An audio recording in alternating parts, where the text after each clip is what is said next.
కర్కాటక రాశి కర్కాటక రాశి వారికి ఈ నెలలో వీరికి కూడా ఎక్కువగా మిశ్రమ ఫలితాలే గోచరిస్తున్నాయి.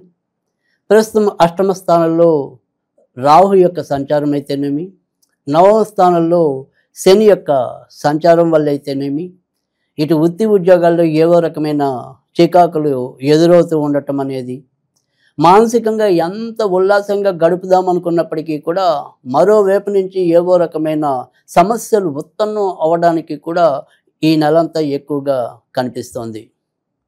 మనసు మాట వినకపోవటం, ఆలోచనలన్నీ కూడా ఉక్కిరి బిక్కిరి చేసేస్తూ ఉండటం, మరో పక్క ఊపిరి సలపనివన్నీ ఖర్చులు వెంటాడటం, వీటన్నిటితో కూడా కొంత ఈ కర్కాటక రాశి వారు కలవరపడటం అనేది జరుగుతుంది.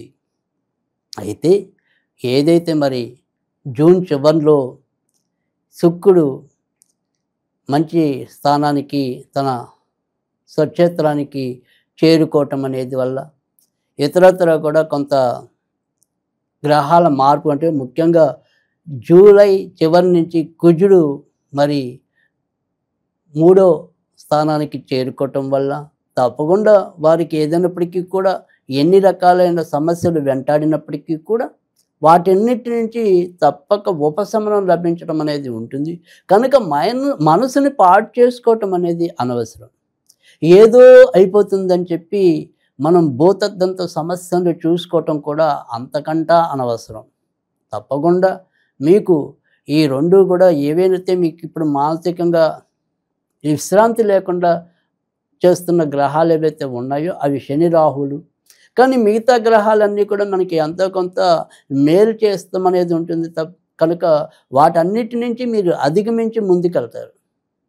ఉద్యోగంలో మార్పు ఒకసారి అనివార్యం కావచ్చు, కానీ ఆ మార్పు మళ్ళీ మనం స్వీకరించేలాగా, ఆ తర్వాత మనకి తప్పకుండా ఎంతో కొంత ప్రయోజనం అందించేలాగా కూడా ఉంటుంది. ఇక ఏదైనా సరే మనం ఇక్కడ ఈ ఉద్యోగంలో మనం కొనసాగలేం, తప్పకుండా మారిపోదాం, ఇది అనవసరం అని ఎవరైతే వారు బాగా ఆందోళన చెందుతున్నారో ఆ ఆందోళన నుంచి కూడా ఉపశమనం లభించడం అనేది ఉంటుంది. కనుక నెమ్మదిగా వీరి యొక్క సమస్యలు ఏవైతే ఉంటాయో ఆ సమస్యలన్నీ కూడా చివరిగా మనం చూసుకున్నట్టయితే కనుక తప్పకుండా గుండె మీద అయితే చెయ్యేసుకోవచ్చు.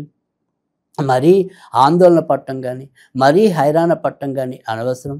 ఏదేదో అయిపోతుంది అనుకుని ఊహించుకోవటం అంతకంట అనవసరం. కనుక ఆ విషయాలను పక్కన పెట్టి ఏదైతే మనకి ఆరోగ్యం అనేది ఇంపార్టెంట్, ఆ ఆరోగ్యం అనేది కూడా కొంత ఎప్పుడైతే మనం మానసికంగా ఇబ్బంది పడుతున్నామో అది శరీరం మీద దాని యొక్క ప్రభావం చూపించడానికి ఉంటుంది.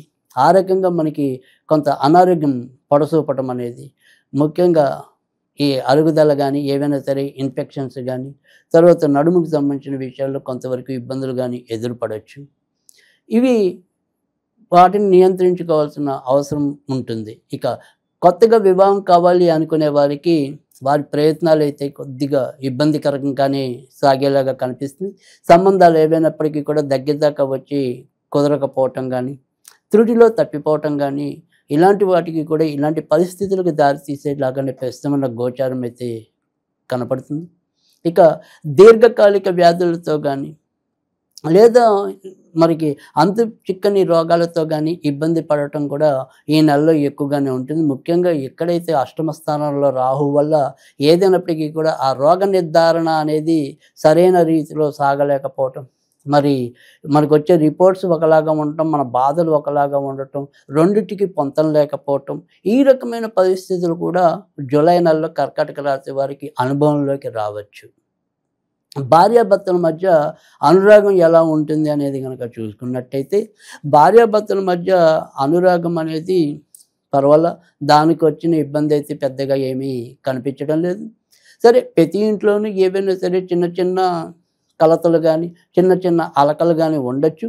అవి మనం పెద్దగా పట్టించుకోవాల్సిన అవసరం లేదు.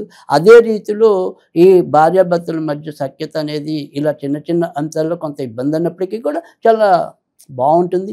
ఉల్లాసకరంగా, ఉత్సాహకరంగా వారు అనుకున్న ప్రదేశాలని తిలకించి రావటం అనేది కూడా ఉంటుంది.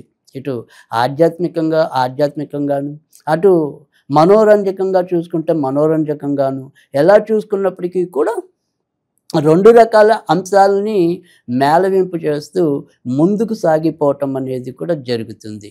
కనుక ఇది కూడా మనం మెచ్చదగిన అంశంగానే కర్కాటక రాశి వారికి చెప్పవలసి ఉంటుంది. ఇక విదేశాలకి వెళ్ళాలి అనుకునే ప్రయత్నాలు అయితే గనక పెద్దగా ముందుకెళ్ళవు. ఏదో రకమైన అవరోధాలు, చిక్కులు ఏర్పడే పరిస్థితులు అయితే కనిపిస్తున్నాయి. ఇక వ్యాపారస్తులకి ఎలా ఉంటుంది అనుకుని ప్రశ్నించుకున్నట్టయితే గనక తప్పకుండా ముఖ్యంగా మీడియా రంగంలో ఉన్నవారికి, సినిమా రంగంలో ఉన్నవారికి చాలా చక్కటి కొత్త అవకాశాలు లభించడానికి వీలైన గ్రహస్థితి అయితే ప్రస్తుతం ఉంది. తర్వాత స్త్రీలకు సంబంధించిన వ్యాపారాల్లో ఉన్న వాళ్ళు కాస్మెటిక్స్ అనుకోండి, జ్యువెలరీ అనుకోండి, శారీస్కి సంబంధించిన విషయాల్లో చక్కటి పురోభివృద్ధి సాగించడం అనేది అయితే ఉంటుంది. జనరల్ ఫిజిషియన్స్కి, తర్వాత స్త్రీలకు సంబంధించిన అనారోగ్యాల వాటికి సంబంధించిన ఎవరైతే వైద్య నిపుణులు ఉంటారో వారికి ఈ నెల అంతా కూడా చాలా ప్రోత్సాహకరమైన వాతావరణం అయితే కనుక కనిపించడం అనేది కూడా ఉంటుంది. వ్యవసాయం మీద ఆధారపడి ఎవరైతే జీవిస్తున్నారో వారికి కూడా ఈ నెల అంతా కూడా ప్రోత్సాహకరంగానే ఉండటం అనేది కూడా కనిపిస్తుంది. ఇక తోడబుట్టిన వారితో కొంతవరకు ఏదైనా సరే చిన్న చిన్న చికాకులు ఎదురయ్యే పరిస్థితులు అయితే ఉండొచ్చు. వాటి విషయంలో కొంతవరకు జాగ్రత్త తీసుకోవటం అనేది అవసరం.